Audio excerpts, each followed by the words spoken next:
Good morning, everyone, and welcome to the ACCA Business Expo. This is our second year running the Expo, and we hope that you're going to enjoy the resources and events that we're running throughout today. I'd like to introduce you to my panel. I've got Angelica, Lewis and Ryan, who are going to talk about their stories into the accountancy profession and hopefully excite you into thinking about a career in the future in accountancy.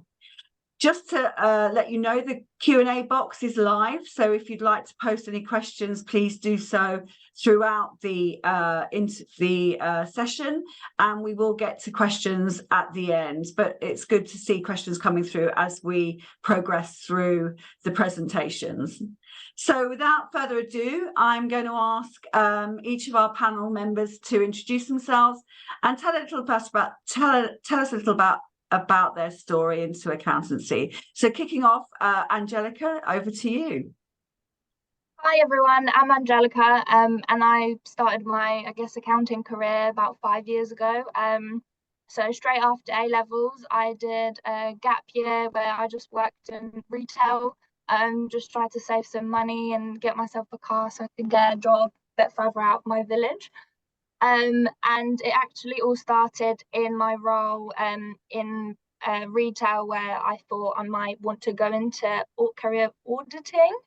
I basically just did some admin jobs at the time, and I was looking into some of the refunds we did and any kind of things that looked odd at the time there. After my year in retail, I then found a school leavers program, which was based in Bedford for people who wanted to go into accountancy. And it started off with doing the AAT qualification. So I was there for about 2 years. I did some auditing and some accounting, just accounts and stuff. And then after about 2 years, I moved into a smaller practice because I wanted more kind of experience in doing accounts and tax returns and stuff. And then after being there for about another 2 years, I then decided it was the right time to go into industry. So I now work at Mercedes-Benz as a finance business partner for investments and facilities.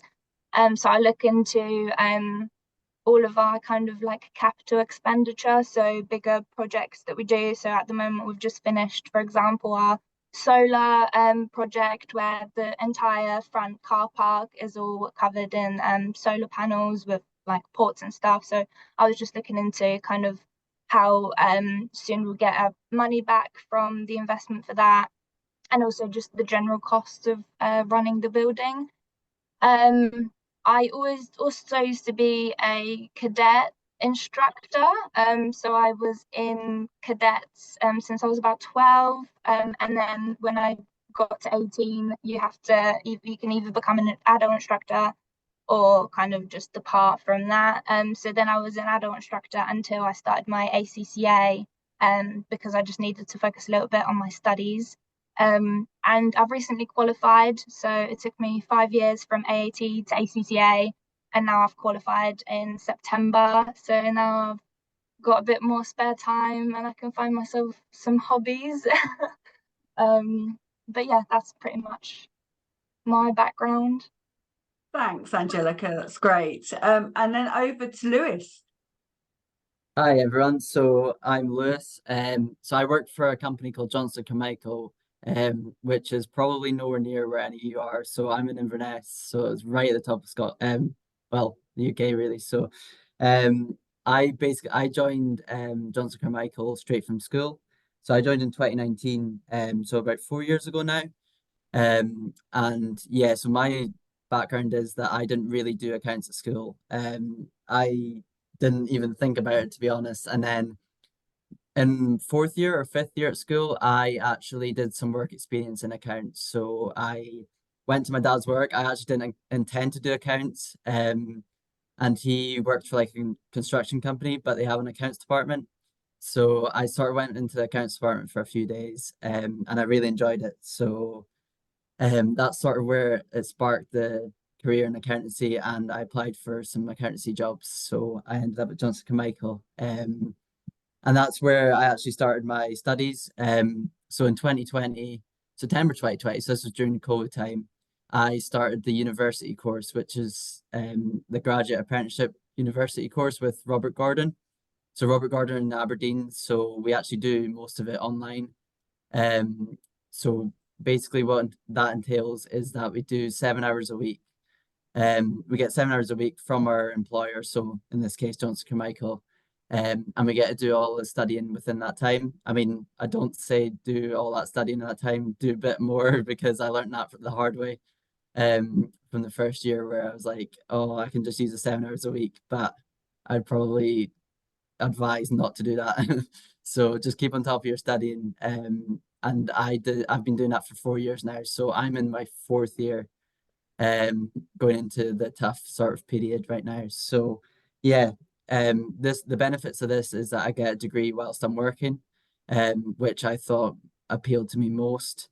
And then obviously I'm on the ACCA route. So in the final year, we get to go down the ACCA path. So I get to do my professional exams and then become a chartered accountant. So yeah, that's basically my background. I also, for my hobbies as well, mention that as well. I play football 2 or 3 times a week now. So yeah.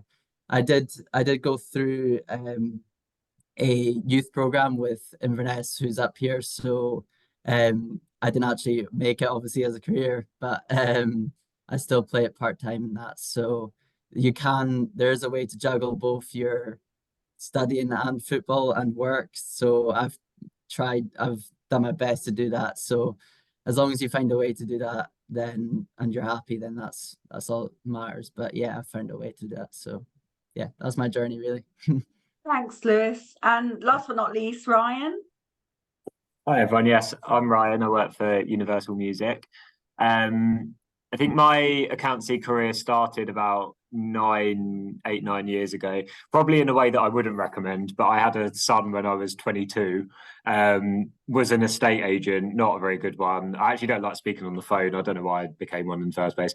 But I needed to basically get a kind of more stable career and just focus on something, I think. Similar to Lewis, I hadn't really taken that much of an interest in it at school. I knew I was good at maths, like always, but that was about as far as it went. And I had a friend who worked at an accountancy firm, so I took a week's annual leave and just texted them and said, can I come and work for free for a week, just to see what it's like. I did that week. They offered me a job at the end of the week, all very fortuitous, of course, but got me in the door. And they asked me to do my AAT first, so I did AAT. That took a couple of years. And then I went on to do ACCA. So I think about halfway through AAT, I moved from practice into industry. Started at a smaller company, worked there for a few years, building a finance department from scratch. And then I moved from there to a TV channel where I was for another kind of year and a bit while I finished up my studies. Qualified about 2 years ago, and then have moved to Universal Music since then, where I am now. And it's been a weird journey, and like have gone from very small practice to like the biggest music company in the world. So a real like range of business sizes. But yeah, have really enjoyed the journey. And I think like if there's one thing that I can kind of stress, it is like the journey is half the fun when you're doing this. Just pick stuff that interests you, get your feet in as many doors as you possibly can, and just try and bring your passion into your work really, because then you don't really feel like you're working that much.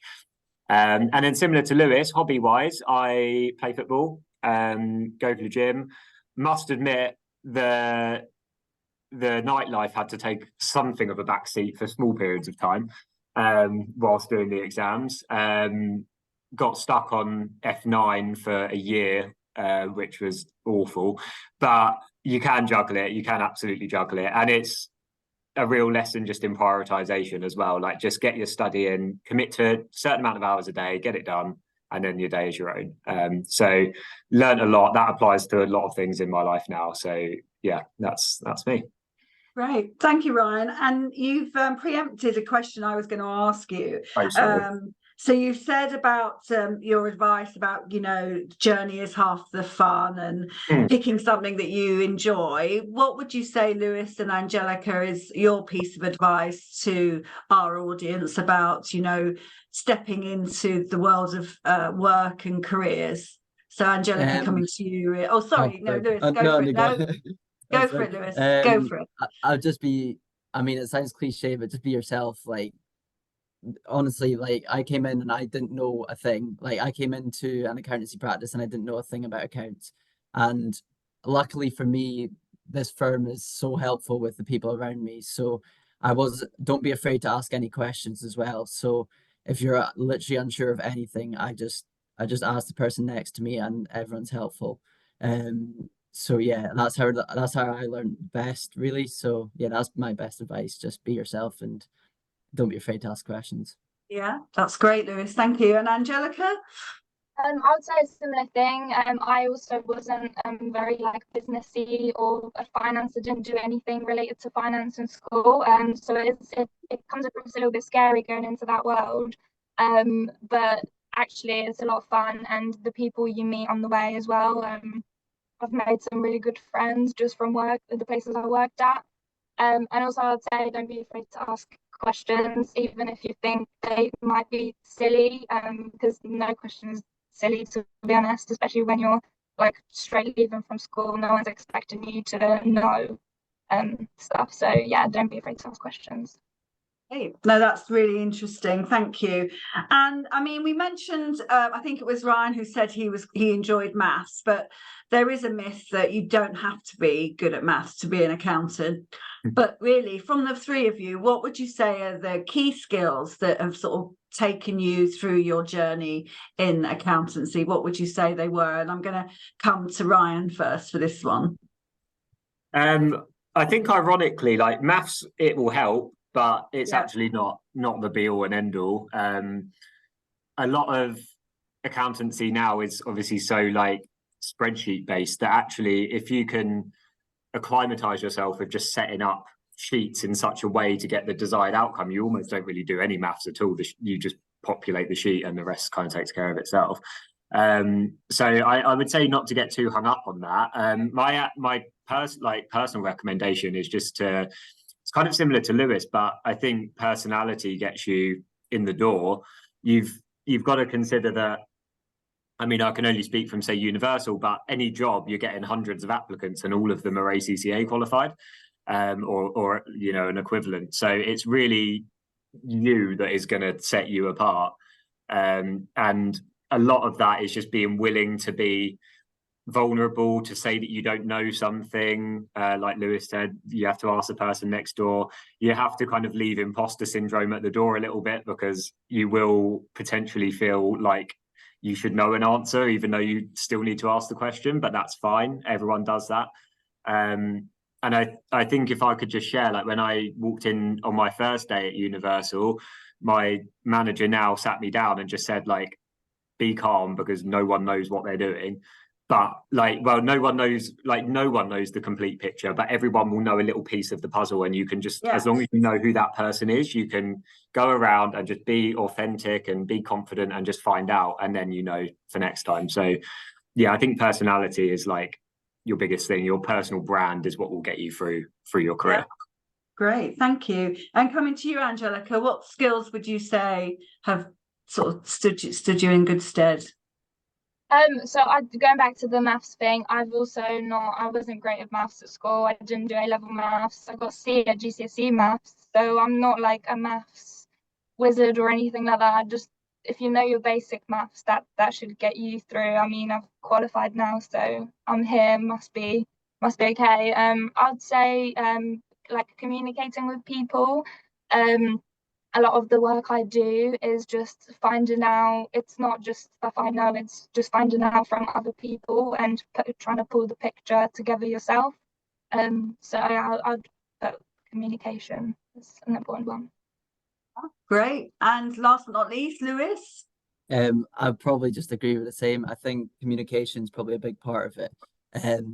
I think don't sit in silence again. I also think, well, especially maybe in our firm as well, is that we're actually like evolving with technology and stuff. So even like computer skills and everything like that, even if you're not great at maths, like as long as you're knowing what you're maybe doing in a software or something, that could be some good skills to have as well. Like for instance, in our firm, we before COVID time we had paper files, which is fathomable right now.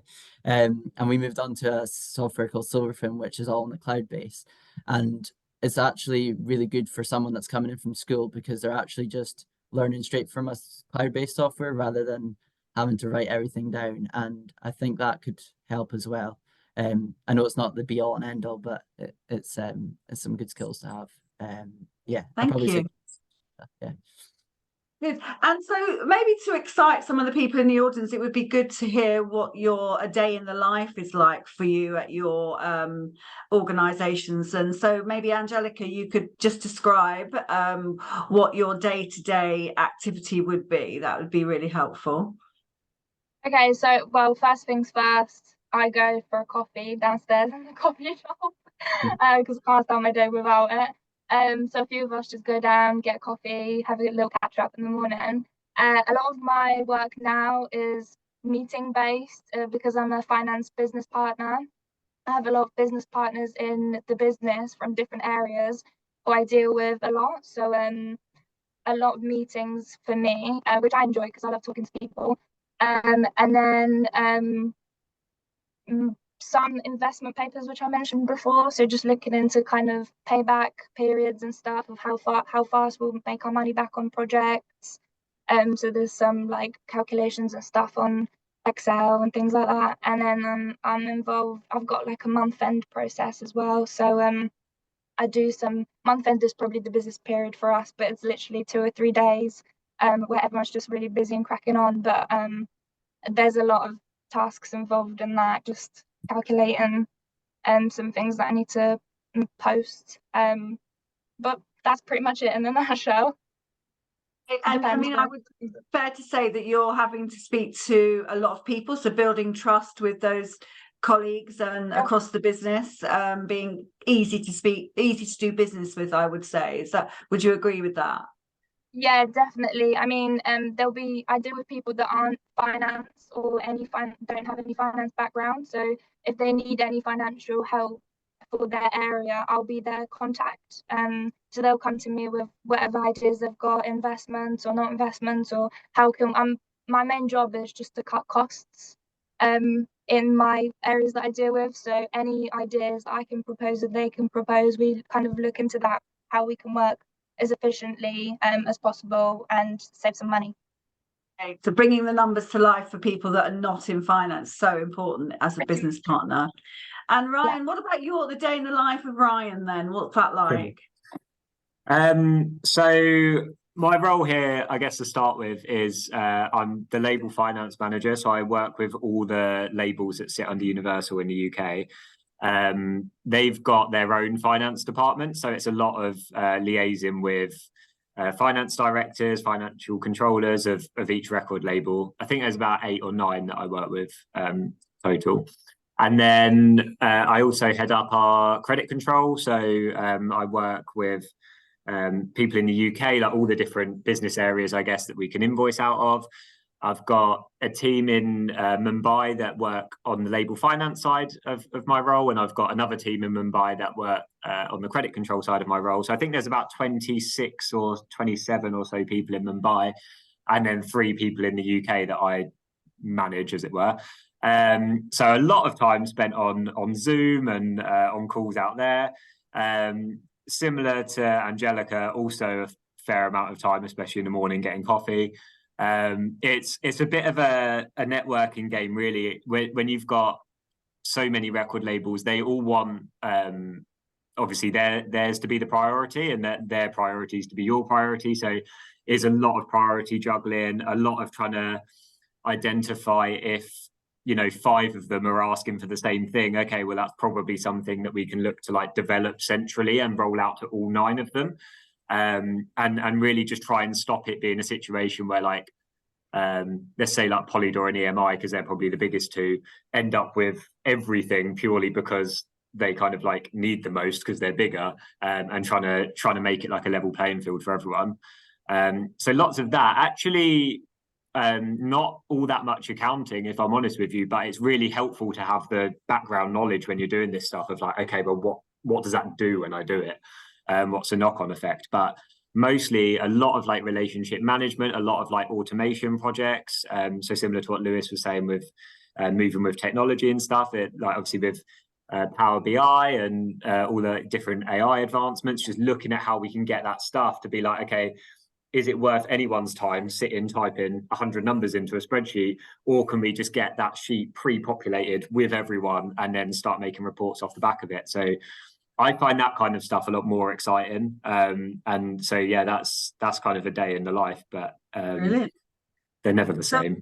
So again, communication, relationship building, obviously bringing numbers to life, and keeping an eye on the bottom line. Brilliant. Yes. Thank you so much, Ryan. Lewis, and last but not least, again, you. So I actually come into the office 4 days a week now. So we obviously have the option to work from home as well. I did that for a year and a bit in COVID, so I wasn't the biggest fan of it. So I like to just get myself into the office, and I'm in a routine now. And there's quite a few of us that come into the office each time as well. So I'm in the office 4 days a week. I come in, and as my role is, I actually just moved up to business advisory senior. So I've gone from an assistant to senior. So in my role, I basically do everything. Well, everything I say, most things with to do with advising clients. So we prepare business tax returns, personal tax returns, VAT returns, and annual accounts for clients. There's quite a lot. There's loads to do. And yeah, as Bridget said, it's mostly building up relationships with your colleagues and then also clients as well, eventually when you get to that stage in your career. Because I think I took a year until my first call with a client. So yeah, you sort of just prepare all these sort of things, and then there's obviously manager reviews, etc. That and they can go through that. So the benefits of the job is that you build up relationships with clients. I recently went out to a client that was up north, and this was to do some software training, and they really struggled with getting onto their software. So there's a software called QuickBooks Online where they manage all their bookkeeping and everything. And I trained them up on that, and you can sort of see the difference in what they're doing when you complete the training for them. So yeah, there's benefits to that. So yeah, I do sort of a lot of things. And yeah, I don't think every day is not the same really. Well, yeah, that's pretty much it. So yeah. I think it comes across clearly that there's a lot of variation in your days, and that's the good thing, isn't it? And the people contact, the client contact is so important. We've got a couple of questions. I'm going to flip to them for the minute. So I don't know who wants to answer this one, but who does an auditor interact with when they are performing their job? And that's come from Abdullah. Anyone want to answer that? So, well, I used to work in audit, so I can try and answer that. So when you go out to do an audit to a client, you're pretty much in a team with a few other people from your work. Depends on how big the client is, will depend on how big the team is. When you go out to the client, you'll mainly deal with whoever works in their finance department. So that could be it could be majority of the people there, depending on what kind of testing you're looking at. You may deal with people that are not in the finance department as well. For example, when I used to carry out some stock takes, so I'd go out to a client and I would count whatever stock they have. So I deal with people that work in the warehouse. I deal with people that are in payroll. So it's mainly finance people, but sometimes you also interact with people that are non-finance. Thank you, Angelica. And the other question we've got in is actually, I think all of you have answered, is do accountants speak to other people in the organisation that don't work in accounting? And I think the answer is clearly yes, you do, and more frequently than you think. Is that right? Yeah, absolutely.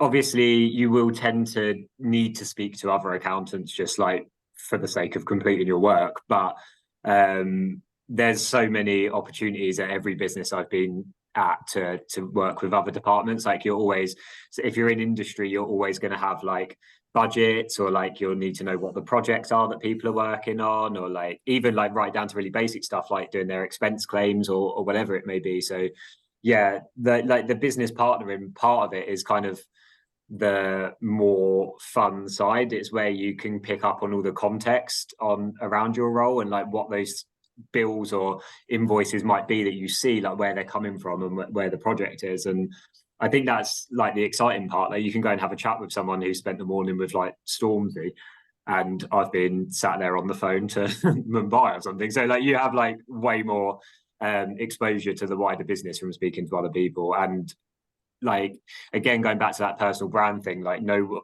it's going to be very hard to progress that far if you only would want to speak to other accountants. Like the people that stand out are the people that are available to everyone and building that context. Definitely. And I guess I haven't got any more questions, so please do put your questions into the Q&A box. Oh, there's one more coming. Let's see what that one is, and then we'll go on. What skills from your A-levels have helped you the most in progressing your career? And perhaps we'll come to Lewis for that first. I think we sort of touched on it. Well, A-levels, that's the same as National Fives in Scotland, Yes. is it? Yes, it is. Yes, it is. Yeah, I mean, I do say the probably basics is maths and English, to be honest, but it's not all that to be. I think I did sciences. I honestly wasn't sure, so I don't know what skills can help, but I think as long as you've got your maths and English, I'd say that's probably the best. Yeah, I don't because I didn't know I wanted to go into the accounts. I wasn't really sure like what I needed. Great. So yeah, I just Thank sort you. of yeah. Thanks. Ryan, anything else to add? I'm trying to remember what I did.